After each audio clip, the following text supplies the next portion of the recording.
பிரியமானவர்களே, இந்த நாளிலும் உங்கள் குடும்பத்தோடு சேர்ந்து ஜெபிப்பது எனக்கு அதிக சந்தோஷம். நீங்கள் தவறாமல் குடும்ப ஜெபம் பண்ணுறீங்களா? தவறாமல் செய்யணும், குடும்பமாக ஜெபிக்கணும். சரியா? இந்த நாளில் கூட வசனத்தை தியானித்து உங்களோடு சேர்ந்து உங்களுடைய குடும்பத்துக்காக நான் ஜெபிக்க போகிறேன். உங்களுடைய குடும்பத்தில் எல்லோரும் இருக்காங்களான்னு பார்த்துக்கொள்ளுங்க. பிள்ளைகளுடைய காரியம், படிப்பின் காரியம், அப்படி நிறைய சேலஞ்சஸ் இருக்குதா? ஆண்டவர் உங்களுக்கு ஒரு வாக்கு கொடுக்கிறார். அதை தான் ஒன்று சொல்லி ஜெபிக்க சொன்னார். பிலிப்பியர் 4:6 ஆண்டவர் சொல்கிறாரு, என் பிள்ளைகளே, நீங்கள் ஒன்றுக்கும் கவலைப்படாமல் எல்லாவற்றையும் குறித்து உங்கள் விண்ணப்பங்களை ஸ்தோத்திரத்தோடு கூடிய ஜெபத்தினாலும் வேண்டுதலினாலும் தேவனுக்கு தெரியப்படுத்துங்க. நீங்கள் ஏன் கவலைப்பட்டுக்கிட்டு இருக்கீங்க? இதுக்கு என்ன பண்ண, அதுக்கு என்ன பண்ண, இதுக்கு பே பண்ணணும், அதுக்கு பே பண்ணணும், இதுக்கு பில்லு பே பண்ணணும், எப்படி செய்கிறது? எதை கவலைப்பட்டுக்கிட்டு இருக்கிறீங்க? அவருக்கு தெரியப்படுத்துங்க என்று சொல்றார். அப்பொழுது எல்லா புத்திக்கும் மேலான தேவ சமாதானம் உடைய இருதயங்களை ஆண்டு கொள்ளுமா. அப்போ ஆண்டவர் என்ன சொல்றாரு? என் மகனே, என் மகளே, ஒன்றுக்கும் கவலைப்படாத. இதுவரைக்கும் நான் உன்னை நடத்தி இருக்கிறேன். நான் உன் தேவையெல்லாம் சந்திக்க அறிந்திருக்கிற தகப்பன். அதனால நீ ஒன்றுக்கும் கவலைப்படாத. உன் வேலை ஒன்று தான், தெரியப்படுத்து. எனக்கு தெரியப்படுத்தப்பா, இதான் எங்கள் குடும்ப தேவை, இதான் எங்களுடைய காரியம், இதுக்கெல்லாம் நாங்கள் பே பண்ணணும், இதெல்லாம் எங்களுடைய தேவைகள் அப்படின்னு தெரியப்படுத்துங்க. எப்படி தெரியப்படுத்துறது? ஜெபத்தில். ரொம்ப சிம்பிள். முடிந்த ஒரு காரியத்தை தான் ஆண்டவர் சொல்கிறாரு. ஆண்டவர் சொல்கிறார், என் மகளே, நீயா உட்காந்து இதுக்கு கவலைப்பட்டுக்கிட்டு இருக்கிற? என் மகனே, இதுக்கு என்ன பண்ண, அதுக்கு என்ன பண்ண, அப்படியே மண்டை போட்டு ஏன் உடைச்சிக்கிட்டு இருக்கிற? நீ ஆண்டவருக்கு தெரியப்படுத்தினா போதும், அவ்வளோதான். ஜெபத்தில் தேவனுக்கு தெரியப்படுத்தினா போதும், அவர் பார்த்துக்குவார். அதுதான் ஆண்டவர் கொடுக்குற வாக்குத்தத்தம். உங்கள் வீட்டில் ஒரு சின்ன பிள்ளை இருக்குன்னு வைங்க, ஸ்கூலில் படிக்குது, ஃபஸ்ட் ஸ்டாண்டர்ட் படிக்கணும் வைங்க. நாளைக்கு ஃபீஸ் கொண்டு வரணும், 1000 ரூபா ஃபீஸ் கொண்டு வரணும் நோட்டில் எழுதி கொடுத்து உங்கள் குழந்தைகிட்ட கொடுத்து அனுப்புகிறாங்க. Tomorrow you bring 1000 rupees as a fees அப்படின்னு சொல்லி எழுதி கொடுக்குறாங்க. அது ஸ்கூல்லேருந்து வரும்போது எப்படி வரும்? அப்படியே கவலையா, சோகமா, 1000 ரூபாய்க்கு எங்கே போவேன், 1000 ரூபாய்க்கு எங்கே போவேன், 1000 ரூபாய்க்கு எங்கே போவேன், அப்படி வருமா? ரொம்ப ஜாலியாக வரும், சந்தோஷமாக வரும். வந்தவுடனே, டேடி நாளைக்கு 1000 ரூபா கொண்டு போகணும், பார்த்தீங்களா எழுதி அனுப்பியிருக்கிறாங்க அப்படிங்கும். அது கவலைப்படுமா? 1000 ரூபா இருந்தது அவ்வளோ குட்டி பிள்ளைக்கு பெரிய விஷயம். ஆனால் கவலைப்படுமா? கவலைப்படாது. ஏன்? எனக்கு எங்கள் அப்பா இருக்காங்க, எங்கள் அப்பா இருக்கிறாங்கல்ல, அவங்க பார்த்துக்குவாங்க. அதான் விசுவாசம். அந்த சின்ன குழந்தைக்கு இருக்கிற விசுவாசம். உங்களுக்கு உங்களுடைய தேவை பெருசாக இருக்கலாம், ஆனால் உங்களுடைய தகப்பன் இருக்கிறாரே, வானத்தை பூமி உண்டாக்கின சர்வ வல்லமை உள்ளவர், ஐஸ்வர்யம் உள்ள தேவன். அவரால் அவங்களுடைய எல்லா தேவையும் சந்திக்க முடியும். இந்த மாதத்தின் அத்தனை தேவைகளை குறைவில்லாமல் சந்திக்க முடியும். பயப்படாதங்க. நீங்கள் முதல்ல கவலைப்படாதங்க. நீங்கள் கவலைப்பட்டால் என்ன செய்றீங்க தெரியுமா? ஆண்டவர் மேலே அவிசுவாசம் கொள்றீங்கன்னு அர்த்தம். உங்களை அறியாமலேயே அவிசுவாசத்தை வெளிப்படுத்துகிறீர்கள் அப்படின்னு அர்த்தம். ஒரு தேவை வந்துட்டு, பிரச்சனை வந்துட்டு, கவலை கவலை கவலை, என்ன பண்ண நீ கவலைப்படும் போது ஆண்டவரை சந்தேகப்படுறீங்க, ஆண்டவர் மேலே உள்ள விசுவாசத்தை நீங்கள் மறுதளிக்கிறீங்கன்னு அர்த்தம். ஆனால் கவலைப்படாமல் அதெல்லாம் ஆண்டவர் பார்த்துக்குவார் அப்படி சொல்லும்போது ஃபெய்த், விசுவாசம், அதைத்தான் ஆண்டவர் எதிர்பார்க்கிறார். முதல்ல நீ கவலைப்படாது. நீ கவலைப்படுறதுனால தேவையில்லை சந்திக்கப்பட்டுருமா? நீ கவலைப்படுறதுனால உன் பிரச்சனைலாம் தீந்துருமா? இந்த மாதத்தில் இவ்வளோ தேவை இருக்குது, நீ அதை உட்காந்து யோசிச்சு கவலைப்படுறதுனால எல்லாம் தன்னால் பே பண்ணப்பட்டுருமா? இல்லை. அப்போ கவலைப்படாத. எனக்கு தெரியப்படுத்து, நான் இருக்கெல்லாம் உனக்கு தகப்பன், உனக்காக ஜீவனையே கொடுத்துருக்கிறனே, அவனுக்கு உதவி செய்ய மாட்டேனா? ஆண்டவர் சொல்றார், எனக்கு தெரியப்படுத்து. அவ்வளோதான். ஜெபத்தில் தேவனுக்கு தெரியப்படுத்தணும். அப்போ என்ன பண்ணணும்? நீங்கள் ஒரு பேப்பர் எடுத்து இந்த மாத பட்ஜெட், இந்த மாதம் என்னென்ன நீங்கள் பே பண்ணணும், இஎம்ஐ பே பண்ணணும், மளிகை கடைக்கு இவ்வளோ காசு பே பண்ணணும், மில்க்குக்கு இவ்வளோ காசு பே பண்ணணும், கரண்ட்டுக்கு இவ்வளோ பே பண்ணணும், வாடகை இவ்வளோ பே பண்ணணும், பிள்ளைகளுக்கு படிப்புக்கு இவ்வளோ பே பண்ணணும், என்னென்ன தேவை உண்டோ அவ்வளோத்தையும் ஒரு லிஸ்ட் எடுங்க. எல்லாம் எழுதுங்க. வரிசையாக ஒரு லிஸ்ட் எடுத்து ஆண்டோடைய பாத்தில் ஃபேமிலியாக உட்காந்து, ஆண்டவரே, நாங்கள் உங்கள் பிள்ளைங்க, எங்கள் குடும்பம் உங்கள் குடும்பம், நீங்கள் தான் எங்கள் குடும்ப தலைவர், எங்களுக்காக உயிரையே கொடுத்துருக்குறீங்க, எல்லாத்தையும் தெரியப்படுத்த சொன்னீங்க, ஏதோ நாங்கள் தெரியப்படுத்துகிறோம். You have to pay all the bills O Lord. நீங்கள் தான் you have to meet all our needs.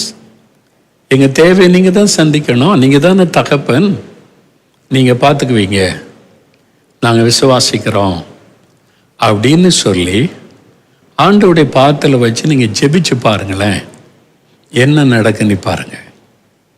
ஒன்றொன்னா ஆண்டவர் நிறைவேற்றி தருவார். நீங்கள் டிக் பண்ணிக்கிட்டே வருவீங்க, இது கொடுத்தாச்சு, இது கொடுத்தாச்சு, இது கொடுத்தாச்சு. எப்படி மராக்கள், நீங்கள் எதிர்பாராத இடத்துலேருந்து கூட உதவி வரும். வேலையே இல்லை, சம்பளமே இல்லை, லாக்டவுன் காலம், வருமானத்துக்கு வழியே இல்லை, வனாந்தரத்தில் சாப்பாட்டுக்கு வழி இல்லாத காலத்தில் ஒரு காகத்தை ஆண்டவர் அனுப்பினாரே, உங்களுக்காக ஒரு காகத்தை அவர் ஆயத்தப்படுத்துவார். எந்த காகத்தை கொண்டு உங்கள் தேவை சந்திக்கணும்னு அவருக்கு தெரியும். நீங்கள் அவருக்கு தெரியப்படுத்துங்க, அவ்வளோதான். ரொம்ப சிம்பிள். இதைத்தான் நான் செய்கிறேன். எங்கள் ஊழியத்தில் செய்கிறோம், என்னுடைய தனிப்பட்ட காரியத்தில் செய்கிறேன். என்னுடைய ப்ரேயர் டைரியில் என்னென்ன தேவை ஆண்டவரே, இவ்வளோ தேவை, என்ன காரியம், அதாச்சும் உங்களுக்கு தெரியப்படுத்திட்டேன். நீங்கள் தான் தேவையெல்லாம் சந்திக்கணும், நீங்கள் பார்த்துப்பீங்க, நான் உங்களை விசுவாசிக்கிறேன். ஒன்றா தர டிக் பண்ணிக்கிட்டே இருப்பேன், ப்ரைஸ் எல்லான்னு எழுதிக்கிட்டே இருப்பேன். மாத கடைசியில் பார்த்தா எல்லாத்தையும் சந்திச்சிருப்பார். அற்புதமான தேவன். உங்களை வெட்கப்பட விட்டுருவாரா? பயப்படாருங்க. இன்றைக்கு இந்த முதல் வாரத்தில் இந்த மாதம் முழுதுக்கும் உங்களுக்கு நிறைய தேவை இருக்குது. எல்லாத்தையும் எழுதுங்க, லிஸ்ட் எடுங்க. ஆண்டோடைய பாத்தில் வச்சு, ஆண்டவரே, இதுக்காக நான் கவலைப்பட போகிறதில்லை, ஏன்னா எனக்காக கவலைப்பட நீங்கள் இருக்கிறீங்க. நாங்கள் உங்கள் குடும்பம், உங்கள் பிள்ளைங்க, உங்கள் ரத்தத்தினால எங்களை மீட்டு எடுத்துருக்கிறீங்க. உங்களை துதித்து பாடுவோம், ஜெபிப்போம், உங்களுக்குள்ளே நாங்கள் சந்தோஷமாக இருப்போம். அதுக்கு தான் எங்களை வச்சுருக்கிறீங்க. நீங்கள் சொல்கிறதுக்கெல்லாம் ஜெபம் பண்ணுவோம். ஆனால் இந்த தேவையெல்லாம் நீங்கள் தான் சந்திக்கணும், நீங்கள் தானே எங்களுக்கு பொறுப்பு அப்படின்னு உரிமையோடு சொல்லி பாருங்களேன், என்ன அற்புதம் நடக்குதுன்னு பாருங்கள். எங்கள் ஊழியத்தில் கூட, ஊழியம் பெரிய குடும்பம், இயேசுடைய ஊழிய குடும்பம் ரொம்ப பெருசு, 300 பேர் இருக்கிறோம். அப்போ தேவை பெருசு தானே, நிறைய தேவை இருக்குது. டிவி ஊழியம், பத்திரிக்கை ஊழியம், மிஷினரி ஊழியம், இல்லை கரண்ட் பில்லு கட்டணும், ஃபோன் பில்லு கட்டணும், நிறைய தேவை. மாதத்தில் ஒரு நாள் நாங்கள் எல்லாம் உட்காந்து லிஸ்ட்டை வச்சு ஜெபம் பண்ணுவோம். ஆண்டவரே, you have to pay all these bills. ரொம்ப ஊழியம், நாங்கள் உங்கள் பிள்ளைங்க, நீங்கள் தான் எல்லாம் தேவையை சந்திக்கணும், வாக்கு கொடுத்துருக்குறீங்க. ஒன்றா அவர் சந்தித்து மாத கடைசி வரும்போது பார்த்தீங்கன்னா ஒரு குறையும் இருக்காது, உங்களுக்கு செய்வார். பயப்படாருங்க. தேவைகள் எத்தனை பெருசாக இருந்து, அதை விட ஆண்டவருடைய ஐஸ்வர்யம் பெரிது. நீங்கள் விசுவாசித்து ஜெபம் பண்ணால் போதும். அதனால் ஒன்றுக்கு கவலைப்படாருங்க. இன்றைக்கி உங்களை பாதிக்கிற விஷயம் ஏதோ ஒன்று உங்களுடைய உள்ளத்தில் இருக்கலாம். எதிர்பாராத ஒரு செலவு, எதிர்பாராத ஒரு நஷ்டம், எதிர்பாராத ஒரு கஷ்டம், அதனால் நீங்கள் ரொம்ப பாதிக்கப்பட்டு தவிச்சுக்கிட்டு இருக்கலாம். உங்களுக்குள்ளேயே வச்சு கவலைப்படாதங்க. அதையும் ஆண்டவர்கிட்ட கொண்டு வாங்க.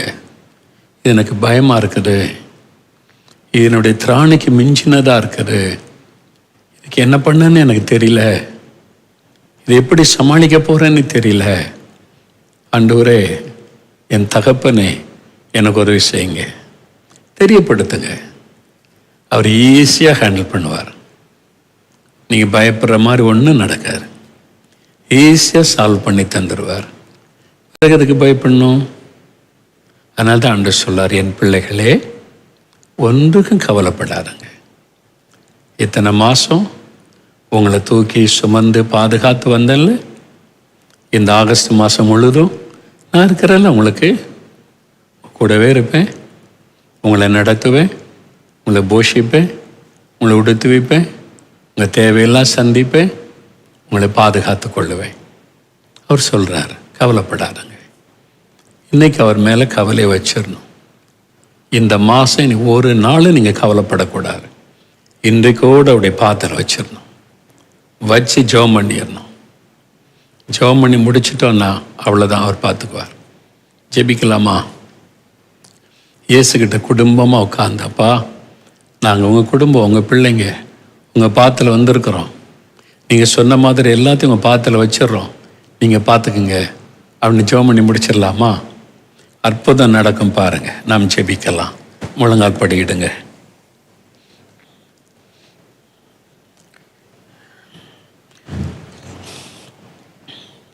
எல்லாரும் முழங்கால் படியிட்டு, அப்பா, எங்கள் தகப்பனே, எங்கள் மேலே எவ்வளோ அன்பு வச்சிருக்கிறீங்கப்பா. நாங்கள் கவலைப்படுவது நீர் விரும்பவில்லை. நாங்கள் எப்பவுமே சந்தோஷமாக இருக்கன்னு விரும்புகிறீங்க. இவங்கெல்லாம் உங்கள் பிள்ளைங்கப்பா, உங்கள் குடும்பம்ப்பா. இந்த பிள்ளைங்க உங்கள் பிள்ளைங்கப்பா, உங்கள் குடும்பம். இந்த மகன், இந்த மகள், இந்த குழந்தைங்க, இந்த பெரியவங்க, இந்த குடும்பமே உங்களுக்கு சொந்தம் அப்பா. நீங்கள் ரத்தம் சிந்தி மீட்டெடுத்த உங்கள் குடும்பம், உங்கள் பிள்ளைங்கப்பா. அவங்களுக்கு நீங்கள் தானே எல்லாம். இன்றைக்கு அவங்களுடைய உள்ளத்தில் சில கவலை இருக்குது, அதை எடுத்து போட்டுருங்க. அந்த கவலை வேண்டாப்பா. உங்களுடைய உள்ளத்தை அரிச்சுக்கிட்டு இருக்க அந்த கவலை வேண்டாம், எடுத்து போட்டுருங்க. இந்த மாத தேவைக்கு என்ன செய்யறது, இந்த பணத்துக்கு அந்த பணத்துக்கு என்ன செய்யறது, இதெல்லாம் கவலைப்படுறாங்களே, அதெல்லாம் எடுத்து போட்டுருங்கப்பா. நாங்கள் எல்லாத்தையும் உமக்கு தெரியப்படுத்துகிறோம். இஎம்ஐ கட்டணும், வாடகை கொடுக்கணும், பெட்ரோல் போடணும், கடைக்கு கொடுக்கணும், ஆண்டவரே பிள்ளைகளை படிக்க வைக்கணும், எல்லா தேவையும் நீங்கள் பொறுப்படுத்திக் கொள்ளுங்க. நீங்கள் எங்கள் மேலே எவ்வளோ அன்பும் கரிசனையும் வச்சிருக்கிறீங்க. நாங்கள் கவலைப்படுவதை நீங்கள் விரும்பலை. உங்கள் பாதபடியில் எல்லாத்தையும் நாங்கள் வச்சிடறோம். இந்த பிள்ளைகள், இந்த குடும்பத்தினுடைய எல்லா காரியத்தையும் நான் உங்களுடைய பாதத்தில் வைத்து அவங்களுக்காக ஜெபிக்கிறேன். உங்களுடைய ஊழியக்காரனாக இந்த குடும்பத்தை ஆசீர்வதித்து ஜெபிக்கிறப்பா. இன்றைக்கோடு அந்த கவலைகள் மாறட்டும், அவருடைய தேவைகள் சந்திக்கப்படட்டும், அவருடைய குறைவுகள் நிறைவாக்கப்படட்டும், அது கொடுக்க வேண்டிய எல்லா பண தேவைகளும் சந்திக்கப்படட்டும், வருமானத்திற்கு வழி திறக்கப்படட்டும், தடைப்பட்டு இருக்கிற நன்மைகள் வாய்க்கட்டும். ஒரு வியாதியும் பலவீனமும் தொடக்கூடாது. ஆஸ்பத்திரி செலவு இந்த மாதம் அவங்களுக்கு வரக்கூடாது. வீண் செலவு எதுவும் வரக்கூடாது. நீங்க பாதுகாத்து கொள்ளுங்க. ஒன்றுக்கும் கவலைப்படாதுங்கன்னு சொன்னீங்க. எதை குறித்து அவங்க கலங்கக்கூடாது, கவலைப்படக்கூடாது. அவங்கள முற்றிலும் எடுத்து போட்டு இன்றையிலிருந்து மகிழ்ச்சியா வைங்க. இந்த குடும்பத்தை சுற்றிலும் வேலி அடைத்து காத்து கொள்ளுங்க. இவங்க எழுப்புதலுக்காய் தெரிந்து கொள்ளப்பட்டவங்க. ஜெபாவினால் நிரப்புங்க. மற்றவங்களுக்காக ஜெபிக்க கிருபை கொடுங்க. சபைக்காக ஜெபிக்க கிருபை கொடுங்க. அவங்க தெரு, அவங்க ஊரு, அவங்க மக்களுக்காக ஜெபிக்க கிருபை கொடுங்க. இந்தியாவுக்காக ஜெபிக்க அவங்களுக்கு கிருபை கொடுங்க. ஜெபாவியை கொடுங்க. சோர்ந்து போகாம ஜெபிக்க உதவி செய்யுங்க. எழுப்புதலுக்காக ஜெபிக்க உங்களுடைய பிள்ளைகளுக்கு கிருபை தாங்க. இவங்களுடைய வேலி அடைத்து பாதுகாத்து கொள்ளுங்க. சத்துருடைய வல்லமை தொடாதபடி காத்து கொள்ளுங்க. அவங்களுடைய போக்குவரத்துல எல்லாம் அவங்களுடைய பாதுகாப்பின் கரம் இருக்கட்டும். தூத சேனை கூட இருந்து பாதுகாத்து கொள்ளட்டும். இந்த மாதத்துல ஒரு சேதமும் வராதபடி காத்து நடத்துங்க. பொல்லாத கொள்ள நோய் அப்படி வீட்டுக்குள்ளே நெருங்காதபடி, வாதை உன் கூடாரத்தை அணுகாத என்ற வார்த்தையின்படி காத்து கொள்ளுங்க. நீங்க ஆசீர்வதித்த அன்பிற்காக உமக்கு ஸ்தோத்திரம். எழுப்புதல் திட்டத்தில் உங்களுடைய பிள்ளைகளை வச்சிருக்கிறீங்க. ஆத்மா பாரத்தை கொடுங்க. தேசத்துக்காக அழுது புலம்பி ஜெபிக்கிற அந்த பாரத்தை கொடுங்க. மற்றவங்களுக்காக ஜெபிக்க உதவி செய்யுங்க. கிருபை கொடுங்கப்பா. இன்னும் அதிகமா ஜெபிக்க பலப்படுத்துங்க. சோர்பின் ஆவிகள் விலகட்டும், உற்சாகமான ஆவி தாங்கட்டும். நீர் ஆசீர்வதித்ததற்காய் ஸ்தோத்திரம், ஸ்தோத்திரம், ஸ்தோத்திரம். இயேசு கிறிஸ்துவின் நாமத்தில் ஆசீர்வதித்து ஜெபிக்கிறேன் பிதாவே. ஆமேன், ஆமேன். பிரியமானவர்களே, ஆண்டவர் ஆசீர்வதித்து விட்டார். சந்தோஷமா இருங்க. ஒன்றும் குறைவுபட்டு போகாது. ஆண்டவர் எல்லாத்தையும் பார்த்துக்குவாரு. தொடர்ந்து சொந்து போகாமல் ஜெபிங்க, அற்புதங்களை காண்பீங்க. அடுத்த வாரம் நம்ம சந்திக்கலாம். God bless you.